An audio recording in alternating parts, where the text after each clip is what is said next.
Looking upward, I surveyed the ceiling of my prison. It was some 30 or 40 feet overhead and constructed much as the side walls.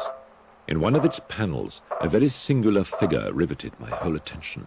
It was the painted figure of Time, as he is commonly represented, save that in lieu of a scythe he held what, at a casual glance, I supposed to be the pictured image of a huge pendulum, such as we see on antique clocks.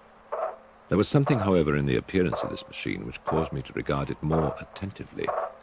While I gazed directly upward at it, for its position was immediately over my own, I fancied that I saw it in motion. In an instant afterward, the fancy was confirmed. Its sweep was brief and, of course, slow. I watched it for some minutes, somewhat in fear, but more in wonder.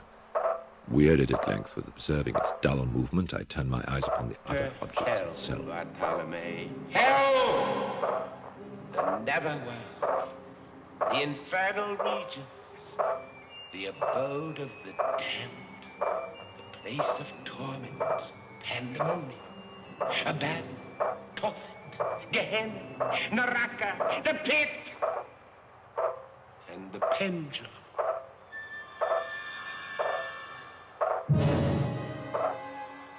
razor edge of destiny.